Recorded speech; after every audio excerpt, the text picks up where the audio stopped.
أعوذ بالله من الشيطان الرجيم.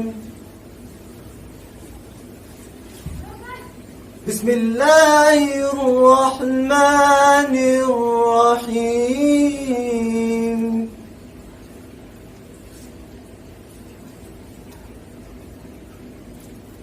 والشمس وضحاها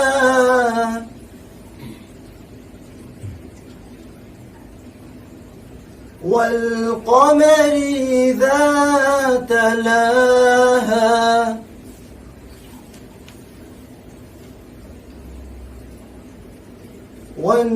والنهار إذا جلاها والليل إذا يغشاها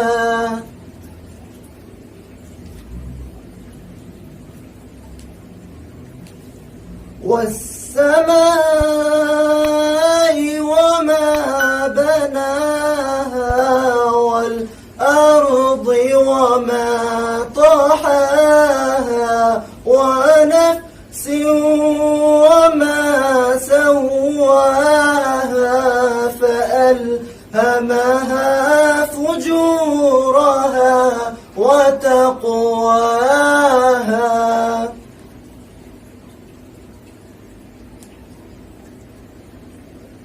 قد أفلح من زكاها وقد خاب من دساها كذبت ثمود بطغواها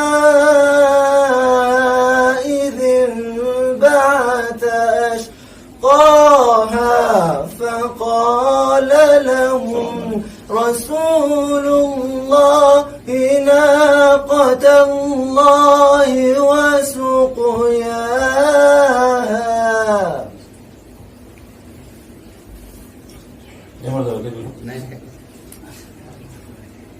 فكذبوه فعقروها فدمدم عليهم ربهم بذنبهم فسواها ولا يخاف عقباها. صدق الله العلي العظيم.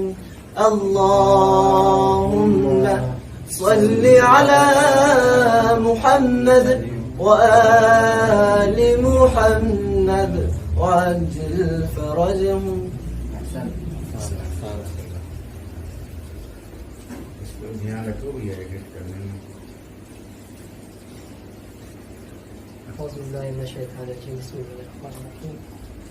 ایک مطلب ہوتی ہے کہ جن کے اجداد کو کرار سے ڈر لگتا ہے، جن کے اجداد کو کرار سے ڈر لگتا ہے، آج ان کو ہی ازادار سے ڈر لگتا ہے، ازادار سے ڈر لگتا ہے کہ عشق سرور میں ہمیں قتل کرو سولی دو، عشق سرور میں ہمیں قتل کرو سولی دو، ہم حسینی ہیں کہاں دار سے ڈر لگتا ہے، حسینی ہیں کہاں دار سے ڈر لگتا ہے کہ باد کربل یہ کہا کرتے تھے ہر ایک لعین ہم کو اب حضرت مختار سے ڈر لگتا ہے، ہم کو اب حضرت مختار سے ڈر لگتا ہے کہ دیکھ دوگم کو یہ شیطان بھی خود کہنے لگا بس اسی فاسق و مکار سے ڈر لگتا ہے، فاسق و مکار سے ڈر لگتا ہے کہ دل میں ہے بغض زباں پر ہے لطافت جن کے.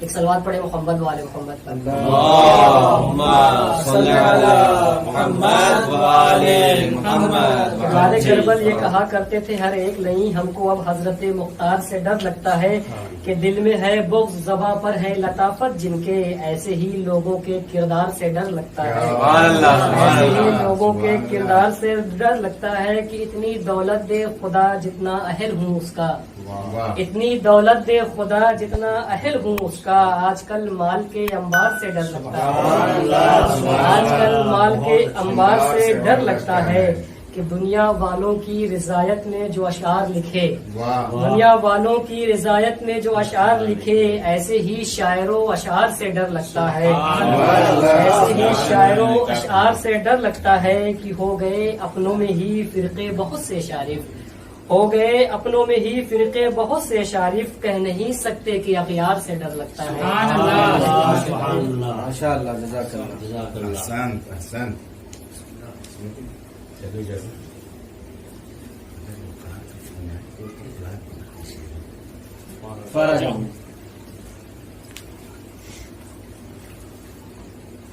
اللهم صل على محمد وآل محمد وعجل فرجهم. رحم الله من قرأ الفاتحة.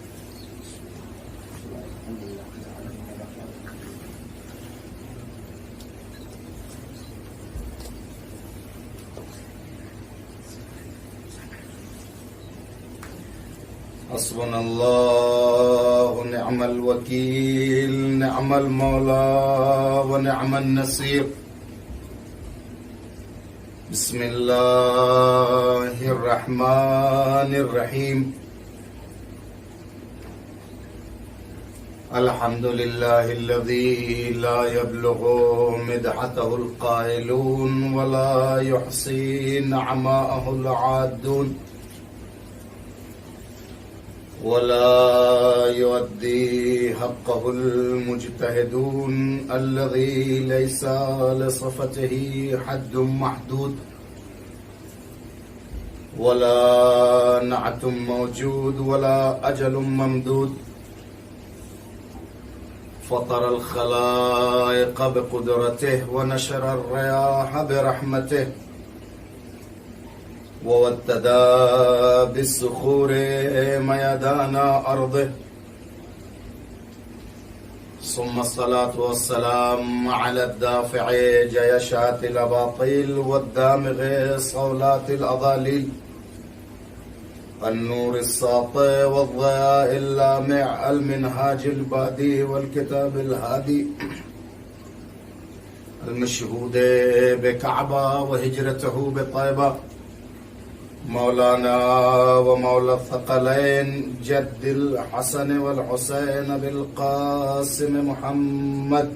اللهم صل على محمد وآل محمد. والصلاة والسلام على آله الطيبين الأطهرين المنتخبين المنتجبين، ولعنة الله على أعدائهم دائما باقيا متواترا متواصلا متكاثرا متضافرا من الآن إلى قيام يوم الدين. أما بعد، فقد قال الله تعالى وتبارك في كتابه المحكم وكتابه المتقن وقوله أحسن. بسم الله الرحمن الرحيم. يوم ندعو كل أناس بإمامهم. صلوات محمد. اللهم صل على محمد وآل محمد. عزاداران مظلوم کربلا، سوگواران سید الشہداء، 1442 ہجری کا یہ محرم 2020 عیسوی کا یہ غمناک سال اپنے تمام تر اسی نور و برکات کے ساتھ ایک بار پھر ہمارے گھر مہمان ہوا ہے. ہاں، کچھ نہیں، بہت کچھ مشکلات ہمارے لیے اس رخ سے ہیں کہ وہ آزادی اجتماع، وہ جلوس اور بہت سارے ایسے پروگرام جنہیں ہم آزادی اور آزادی کی جگہوں پر مناتے تھے اس طرح سے نہیں منا سک رہے ہیں، جس پر اس بات کا احساس ضرور ہے کہ خلیل کربلا کی تنہائی اور غربت کا اس سال احساس اور زیادہ ہو رہا ہے. انسان جب کسی کی اور کسی چیز کی معرفت حاصل کر لیتا ہے تو اگر معرفت اس کی اس شے اور شخص کے بارے میں مثبت ہوتی اور شخص بھی اگر مثبت ہوتا ہے تو اس سے انسان کی قربت اور محبت بڑھتی چلی جاتی ہے. اور اگر کسی کے بارے میں جان لیتا ہے کہ یہ شخص اس لائق نہیں ہے یا شے اس لائق نہیں ہے تو اس سے دوری اختیار کرتا جاتا ہے. ممکن ہے ایک دھندلک میں اور ایک کم روشنی کے موقعیت پر ایک کوئی چمکیلی چیز ہو اور جس کے بارے میں آپ کوئی فیصلہ نہیں کر پا رہے کہ یہ چیز کیا ہے. صرف اس کی چمک دیکھ کر کے اس کی جانب آپ لپکیں گے ضرور، ممکن ہے بڑھیں. اور اگر آپ جب اس سے قریب ہو جائیں اور قریب ہونے کے بعد جب وہ چمک یہ پتا چلے کہ ایک موذی جانور ہے جسے سانپ کہتے ہیں، تو جتنی تیزی سے آپ کا قدم اس جانب بڑھا تو اتنی تیزی سے آپ پیچھے ہٹیں اور اپنے آپ کے بچاؤ کی کوشش کریں گے. لیکن اگر اسی نور اور اسی چمکدار چیز کی جانب جہاں آپ بڑھیں اور بڑھنے کے بعد جب آپ قریب ہوئے ہیں اور قریب ہو کر کے اتنا قریب ہو جائیں کہ اسے پہچان سکیں، دیکھ سکیں اور یہ جان لیں کہ قیمتی ترین کوئی ایک پتھر ہے یا ہیرا ہے، تو نہ صرف یہ کہ بھاگیں گے نہیں، اس سے اور قریب ہوں گے اور اس کو اٹھا کر کے اپنی مٹھیوں میں قید کر کے اپنے سینے سے لگانے کی کوشش کریں گے. معرفت، اور اگر مثبت معرفت ہو جاتی ہے اور حقیقت کی معرفت ہو جاتی ہے اور وہ اس لائق ہو کہ اسے قربت اختیار کی جائے تو انسان اس سے دوری کا امکان نہیں پایا جاتا. جتنا زیادہ قریب ہوتا جاتا ہے اتنی ہی زیادہ محبت میں اضافہ ہوتا چلا جاتا ہے. اسی طرح سے معرفت پروردگار ہو یا معرفت انبیاء ہو یا معرفت ائمہ اور امام معصوم، جتنی زیادہ انسان کو امام معصوم سے معرفت ہوتی جائے گی اتنی ہی زیادہ انسان قریب ہوتا جائے گا. اور جتنی زیادہ معرفت میں کمی کا امکان رہے گا اتنی زیادہ دوریاں رہے گی. میں صرف کم سے کم وقت میں، چونکہ وقت کی محدودیت ہوتی ہے، کم سے کم وقت میں ان پہلوؤں کو نہیں، بس ایک دو پہلو کا بھی خدمت میں پیش کروں کہ جب تک معرفت کے اس درجے پر انسان نہیں پہنچ جاتا جہاں سے قربت اور محبت اور یہ محبت جنون میں بدل جائے تب تک دوری بنی رہتی ہے. اور جب یہ محبت کا تقاضا جنونی کیفیت کے پہلے مرحلے کو طے کر لیتا ہے تو پھر یہ چنگاری آتش فشاں بننے سے رک نہیں پاتی ہے. زہیر اور حر دو کی زندگی ہمارے اور آپ کی نگاہوں کے سامنے ہے. مکہ مکرمہ سے نکلنے کے بعد جناب زہیر کی زندگی کا سلسلہ، یہ تاریخ یہ کہتی ہے کہ جہاں نور کا قافلہ رکتا ہے یہیں وہ بھی رکتے ہیں، جہاں نور کا خیمہ لگایا جاتا ہے وہاں یہ بھی رکھتے ہیں، مگر تھوڑا سا فاصلہ بنا ہے، تھوڑا سا فاصلہ مشرق پہ، پنگھٹ پہ، کنویں پہ، جہاں جہاں کہیں بھی رکتا ہے قافلہ یہ بھی رکتے مگر دور ہیں. ابھی وہ جرقہ آتش فشاں بن نہیں پایا ہے. کمال جوہری یہ ہوتا ہے کہ وہ گوہر کتنا ہی گردآلود کیوں نہ ہو، اگر اس کی نگاہ معرفت اس پہ پڑ جاتی ہے تو تراشنا تو بہت دیر کی بات ہوتی، پہلے ہی لمحے میں اس میں وہ جان پیدا کر دیتا ہے جوہری، اس کی قیمت لگا کر کے کہ جسے لوگ کل پتھر سمجھ رہے تھے اسے ہیرا سمجھنے لگے. وہی زہیر جو دور دور تھے لیکن اب یہ دیکھا کہ کہیں ایسا نہ ہو جائے یہ غدیری مشرب کا یہ جو ہمارا میخار ہے، اگر اب یہاں سے دور ہوا تو کہیں ہم سے دور نہ ہو جائے. اب اس کو بھیجا جو ہم شکل پیغمبر، میں جملہ کہا کرتا ہوں، بھیجا اس کو جو ہم شکل پیغمبر ہے بلکہ لفظیں بدل دوں، اب بھیجا ہے رسول کربلا کو زہیر کے پاس.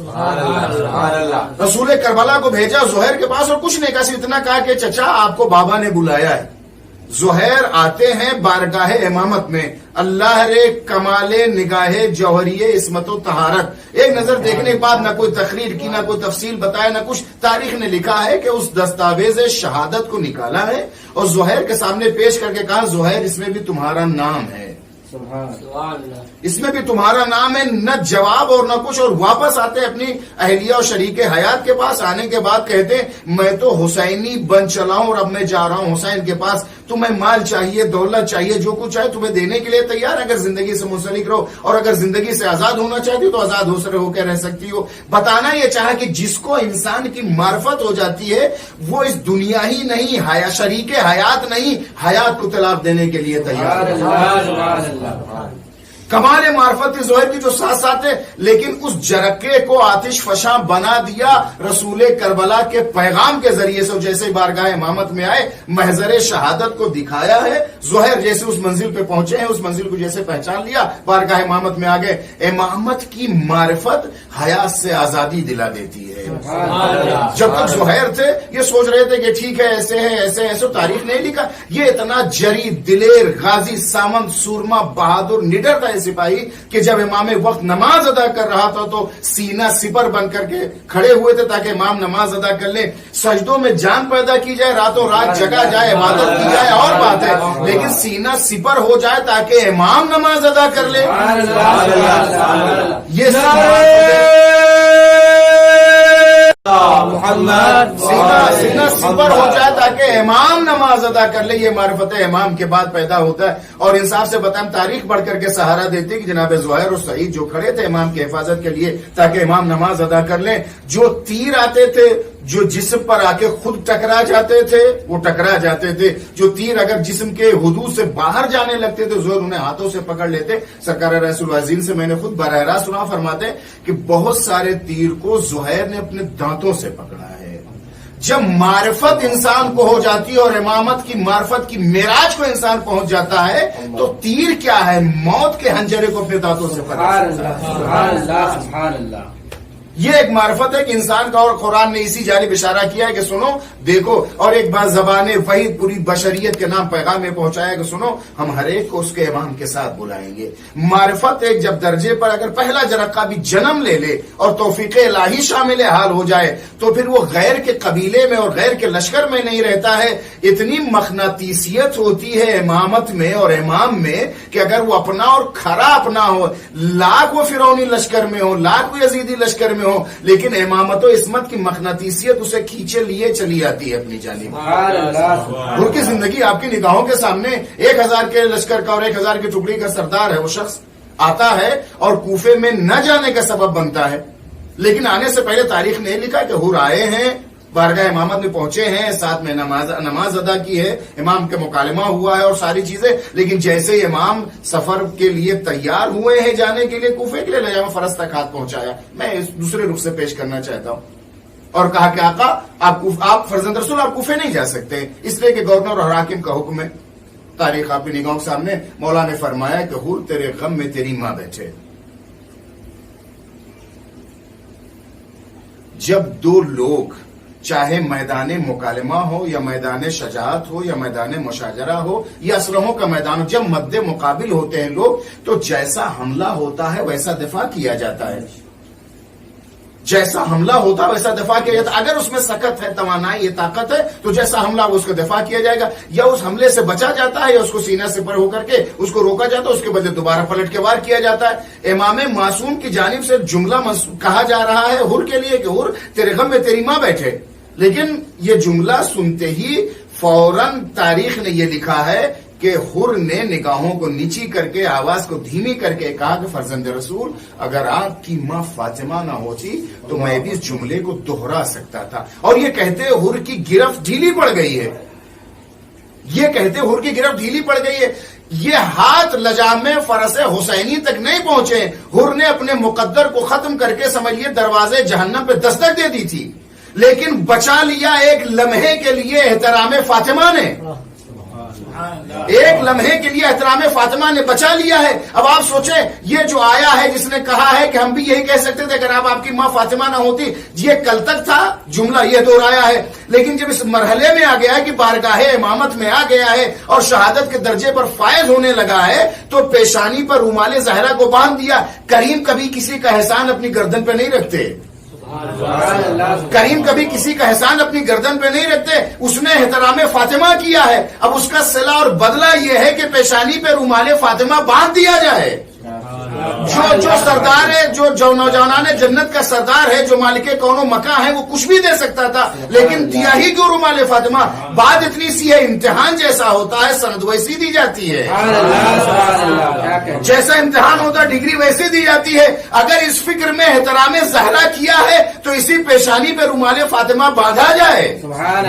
اب وہ جرقہ جو ایک لمحے کے لیے جو صحن حر میں آیا تھا احترام فاطمی اور عصمت و امامت کا اس کو پورا آتش فشاں بنا دیا پہنچ کر کے کربلا کے میدان میں شب عاشور تک.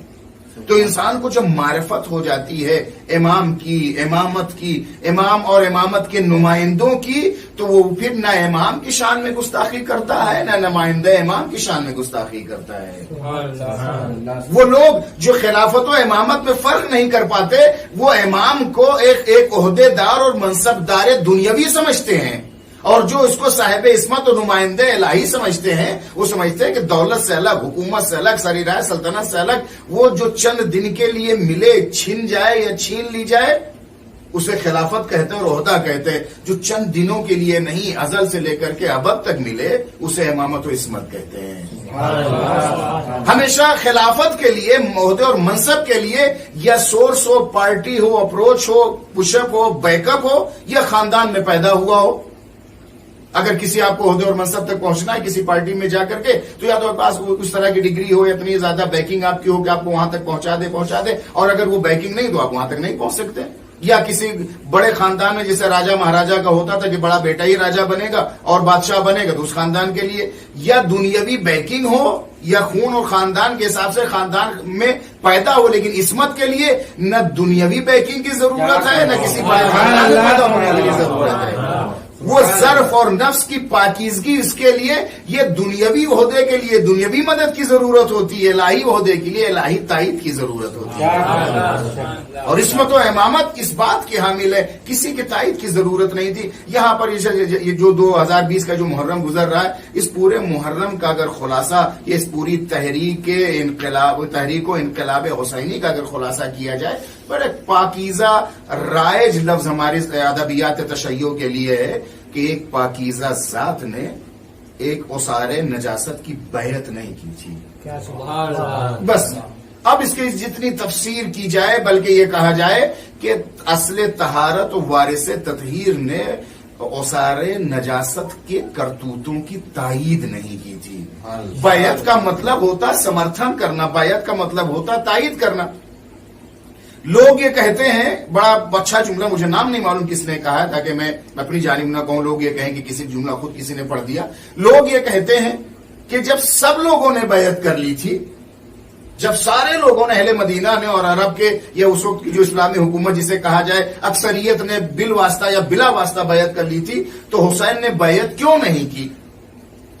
یہ ایک رائج لفظ سے کہا جاتا سیاسی حساب سے کہ جب اکثر لوگوں نے، اگر سارے نہ کہا جائے، موجودہ اکثر لوگوں نے بالواسطہ یا بلا واسطہ، ڈائریکٹ یا انڈائریکٹ اگر یزید کے بیعت کر لی تھی، تو امام حسین نے بیعت کیوں نہیں کی؟ لیکن کہنے والے نے بہت اچھا جملہ کہا یہ نہ کہو کہ جب سارے لوگوں نے بیعت کر لی تھی تو حسین نے بیعت کیوں نہیں کی، بلکہ دنیا کو یہ کہنا چاہیے جب تک حسین نے بیعت نہیں کی تو دنیا نے بیعت کیسے کی؟ اصل یہ ہے کہ اس لیے کہ یہ ہے نمائند الہی، یہ ہے وارث الہی، یہ ہے مذہب الہی. بات یہ ہے، اچھا یہ ہے کہ یہ یزیدیت کو، میں یزید نہ کہوں، یزیدیت کو اصرار کیوں اس بات پہ تھا کہ حسین بیعت کر لیں، حسین بیعت کر لیں، حسین بیعت کر لیں، اور یہاں تک کہ صرف دو آپشن دو اس نے رکھے کہ یہ ہاتھ پہ ہاتھ رکھ دیں، ہمارا سمرتھن، ہماری تائید کر دیں، یا تو پھر ہمارے مطالبے ہمارا سر دے دیں. اس کو پتا تھا کہ یہ جتنے گوسفند ہیں ایک طرف ہے، امامت ایک طرف ہے، اور اس کی تائید امامت کی اس تاریخ سے ملتی. میں جلدی سے، مجھے نہیں معلوم وقت کی میرے پاس کتنی ابھی تنگی اور کب تک میرے پاس وقت ہے. امام حسن مجتبی علیہ الصلوۃ والسلام کا دور، آئیے میں اس بات کی تائید کہ دونوں بھائیوں کے مزاج کی تائید کو بتاؤں کہ جب یزید یہ تھا کہ سارے لوگوں نے کر لی تھی تو ایک کرے نہ کرے، کیا چاہتا تھا ایک کے بیعت نہ کر لینے سے؟ لیکن کیوں اس رہا تھا کہ نہیں یہ کریں، یہ بیعت کر لیں، اور یہ بیعت کر لیں گے تو گویا ہم جیت گئے اور ہم کو سمرتھن مل گیا. بس ایک تاریخ کے چند رخ کو پلٹیے، یہ جو بیعت کا مطالبہ کر رہا ہے نا، اسی کا باپ مدینے آیا ہے. امام حسن مجتبی علیہ الصلوۃ والسلام کی خلافت ظاہریہ کو، امامت تو نہ لی جانے والی چیز ہے نہ دی جانے والی چیز ہے. جب یہ مدینے آتا ہے اور اس نے آنے کے بعد دولت نے یہ کہوں کہ بیت المال کے دہانے کو کھول دیا، بیت المال کے دہانے کو کھول دیا، اور ایک عام بٹ رہا تھا، یہ لے جائیں اور وہ لے جائیں، ان کو دیا جائے. اب جیسی پہنچ، جیسا اپروچ، جیسے تعلقات، اس حساب سے دیا جا رہا تھا. اگر اس کو بانٹ نہیں تھا تو اپنے ماں کی کمائی بانٹتا، بیت المال کیوں بانٹ رہا تھا؟ صلوات بھیجیں محمد و آل محمد. سارے لوگ مدینہ اور اطراف مدینہ اس وقت تک ممکنہ جتنے افراد سارے لوگ آتے جاتے اور لیتے جاتے. اب یہ ہے کہ یہ دن ابھی اگا ہے، سورج اگا ہے، اور بڑھتے بڑھتے یہاں تک کہ اب وہ عنفوان شباب تک آیا، سورج شباب تک پہنچا، اور اب ڈھلان کی طرف جب سورج مائل ہونے لگا ہے تب اب اس کو فکر ہوئی کہ آخر یہ ہوا کیا. کس بات کی فکر ہوئی؟ یہ قبیلے والا آ گیا، وہ قبیلے والا آ گیا، یہ سردار آ گیا، وہ آ گیا، سب آئے، مگر وہ ایک شیر جس کے لیے میلہ لگایا گیا تھا وہ اب تک نہیں آیا ہے. وہ ایک شیر جس کے لیے میلہ یہ لگایا گیا وہ اب تک نہیں آیا ہے. اپنے حاجب، اپنے دربار، اپنے قاصد کو بلایا، کان میں کہا کہ سب حسن ابن علی دکھائی نہیں دے رہے. سبحان اللہ. کہ سرکار وہ تو آئیں گے نہیں، کافر کا انہیں دعوت دینا پڑے گی، بلانے پڑیں گے. دیکھیے گدا بن بلائے جاتے ہیں، ساحل بھی بلائے جاتے ہیں، دروازوں پر دستک دیتے، ڈیوڑیوں پر جاتے، چوکھٹوں پہ جا کے آواز لگاتے. جو کائنات کے لیے کریم نہیں کرم نواز ہو، اور پھر ایسے کے لیے کہ جن کی تاریخ بتاتی کہ اگر ان کے نانا اور باپ نے انہیں آزاد نہ کیا ہوتا تو ان کے گردن میں ابھی بھی غلامی کے خلادے کا اثر پایا جاتا ہے.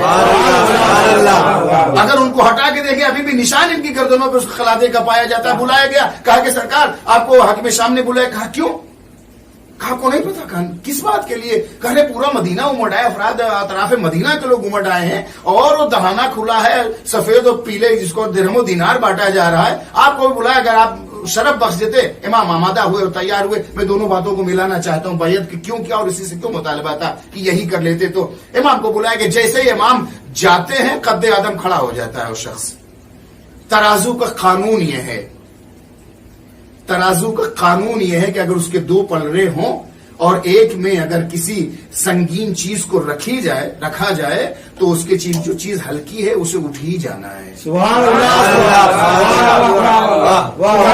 ترازو کا قانون یہ ہے کہ اس کے دو پلڑے میں جدھر سنگینی ہے، سنگین کے چیز میں اگر جو چیز اسے ہلکی اٹھی جانا. خلافت کیا، خلافت زادوں میں دم کیا کہ امامت آ جائے.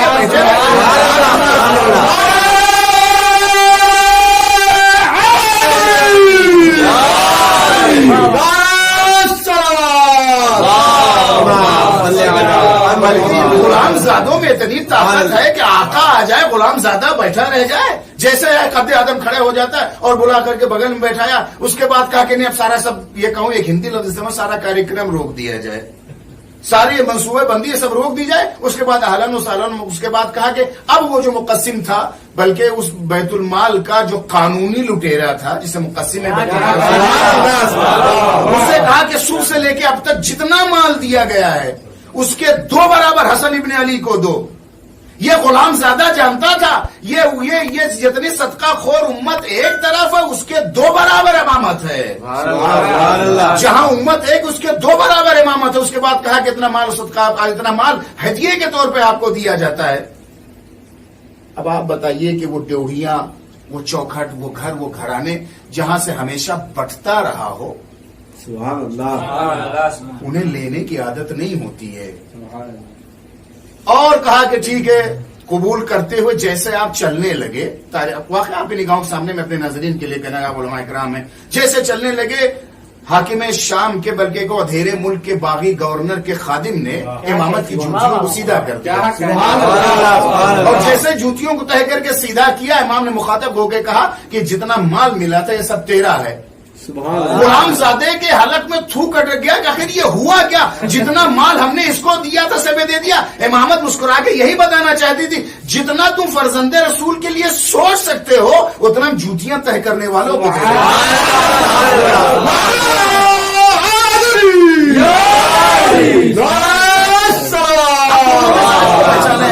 ایک باپ ہے کہ جو سارا مال بانٹ رہا، خزانت خزانے کو کھولے وہ اس لیے دے رہا ہے سب کے لیے چلا جائے، مگر حسن نہیں آئے ہیں. یہ آ جاتے تو یہ ہمارا پورا پروگرام کامیاب ہو جاتا. بیعت کا یہ لگایا جانے والا جھنڈا، سبحان اللہ، بیعت کا لگانے جانے والا یہ جھنڈا، وہ یہ سوچ رہا تھا سب نے بیعت کر لی، اگر حسین نے نہیں کی تو یہ ادھورا ہے یہ معاملہ، لہٰذا اگر یہ بیعت کر لیتے ہیں تو ہم کامیاب ہو جاتے. مگر کہاں ہوتا ہے، کبھی اجالے اندھیروں کے باسی نہیں ہوتے ہیں. سورج کبھی دیے کا سجدہ نہیں کرتا ہے، کبھی نور نار کے دروازے پہ جا کر کے جباسائی ناسیہ فرسائی نہیں کرتا، پیشانی کو نہیں ٹیکتا. یہ لکھا ہی نہیں ہے. قتل ہونا برداشت ہے، شہر کی حیات کو اس کے ہاتھوں میں دے دیا جائے، کاٹ دیا جائے، یہ برداشت مگر امکان نہیں پایا جاتا. جسے امامت کی معرفت ہو جاتی ہے وہ اس منزل کو پا لیتا ہے. میں آئیے میں اس جملے کو پھر دوبارہ بھی خدمت پر پیش کروں. ہاتھ رجام فرض پر ڈالا تھا اور ایک جملے کی جیسے بازش کانوں تک آئی تھی، گرفت ڈھیلی ہو گئی تھی. اور یہی شخص ہے جب شب عاشور آتی ہے تو خیمے کے باہر ٹہل رہا ہوتا ہے. جوان بیٹے نے جب باپ کا اضطراب دیکھا تو آگے کہا کہ بابا میں نے سنا اور دیکھا بھی ہے، کبھی جنگوں میں آپ کو مضطرب نہیں پایا ہے، کبھی آپ کو پریشان حال ہم نے نہیں پایا ہے. تاریخ نے سہارا دیا بڑھ کر کے کہ جناب حر نے اپنے جوان بیٹے کے ہاتھ کو پکڑا اور پشت خیمہ کچھ دور لے کے گئے. پھر کہا کہ بیٹا سنو, کچھ آواز سنائی دے رہی ہے؟ کہا کہ ہاں بابا, کچھ بچوں کے رونے کی آواز آ رہی جو لتش لتش کی صدائیں بلند کر رہے, ہائے پیاس ہائے پیاس ہائے پیاس ہمیں مار ڈال. میرے لال, یہ جن بچوں کے رونے کی آواز آ رہی نا, انہی کے آقا و سردار نے ہمیں اور ہمارے 1000 کے لشکر کو پانی پلایا تھا. امت مسلمہ سے اور بشریہ سے ایک سوال کرنا چاہتا ہوں, 1000 کے لشکر کو پانی جو اخل حسین نے پلایا تھا, اگر یہ پانی ذخیرہ ہو گیا ہوتا تو کبھی اصغر پیاس کی بنا پہ شہید نہ کیا جائے. بابا کیا ارادہ ہے؟ کہا ایک طرف نور ہے, ایک طرف نار ہے, ایک طرف جنت ہے, ایک طرف جہنم ہے. تاریخ نے لکھا کہ صبح کی پو نمودار ہوئی اور کہا کہ اب میں اس بارگاہ میں جانا چاہتا ہوں جہاں جس کو یہاں تک لانے کا میں سبب بنا ہوں. جیسے چند قدم آگے بڑھے, کہا ماروی لال ایسے نہیں, میرے آنکھوں میں پٹی باندھ دو, میری آنکھوں میں حسین کے چہرے میں دیکھنے کی تاب نہیں ہے, نظر ملانے کی طاقت و تاب نہیں ہے. آنکھوں میں پٹی باندھی گئی. چند قدم پڑھنے سے پہلے کہا میرے لال ایسے نہیں, میرے ہاتھوں کو بھی باندھ دو, میں حسین کا مجرم ہوں, میں نے لجام فرض حسینی میری ہاتھوں سے ہاتھ ڈالا تھا. آنکھوں میں پٹی ہے, ہاتھوں کو باندھ کر کے چند قدم آگے بڑھے. بیٹا ہے, باپ کو سہارا دے کر کے لے کے جا رہا ہے. چند قدم آگے بڑھے کہ اللہ اکبر, اللہ اکبر کی آواز بلند کی. جناب حر نے پوچھا کہ بیٹا کیوں تکبیر کی آواز بلند کی؟ اور کہا بابا کیا عرض کروں, ہم شکل پیغمبر استقبال کی. چند قدم اور آگے بڑھے, ایک اور نعرہ تکبیر بلند کی. میرے لال اب کیا وجہ ہے؟ آنکھوں میں پٹی حر کو دکھائی نہیں دیتا. بابا کیا عرض کروں, کمرے بنی ہاشم آ رہے, ان کے استقبال کو عباس و اکبر آ گئے, ایک قطرے کے لیے 2 سمندر آ گئے. گئے بارگاہ میں پہنچے. میرے لال رہنمائی کرتے جاؤ, ہم کہاں پہنچے, ہم کہاں پہنچے. تاریخ نے لکھا جب بارگاہ امامت کے قریب آ گئے, بابا بارگاہ امامت میں پہنچ گئے. تاریخ نے لکھا اپنے آپ کو حسین کے قدموں میں گرا دیا, گرا کر کے صرف ایک جملہ کہا, اخطأت یا ابن رسول اللہ, اے فرزند رسول ہم سے خطا ہو گئی ہے. کیا معافی کا امکان پایا جاتا ہے؟ بازوؤں سے اٹھایا اور اتنا قریب کیا کہ حسین کا چہرہ اور حر کا چہرہ برابر ہو گیا. اور میں نے معاف کیا, میرے اللہ نے معاف کیا. انت حر فی الدنیا والآخرہ. بس ایک جملہ اور آپ کی زحمت تمام. تاریخ یہ کہتی ہے کہ حر نے چیخ کے گریا کیا. تو امام نے پوچھا کہ حر میرے بھیا اب رونے کی وجہ کیا ہے؟ کہا آقا وہ لمحہ مجھے یاد آتا جب میں نے لجام فرض پہ ہاتھ ڈالا تھا تو ہماریوں سے بیویوں کے رونے کی آواز آئی تھی. مجھے لے چلیے بارگاہ زینب کبریٰ میں, میں شہزادی کا بھی مجرم ہوں, میں معافی مانگنے رہ جاتا ہوں. ایک بار خیمے کے باہر لے کے گیا, نے جا کے کہا بی بی ہو رہا ہے اپنی خطا کی معافی کے لیے. شہزادی کے رونے کی جیسے آواز بلند ہوئی. ایک بار جو کہا میری ماں جائی اب کیوں رو رہی ہے؟ اب تو حر اپنا مہمان بن کے آیا ہے. اے بھیا جب کل دشمن بن کے آیا تھا, اس کو اس کے لشکر کو سیراب کیا تھا, آج میرا مہمان بن کے آیا ہے. ایک گھونٹ پانی علی کی بیٹی نہیں دے. سيعلم الذين ظلموا أي منقلب ينقلبون ولا لعنة الله على القوم الظالمين.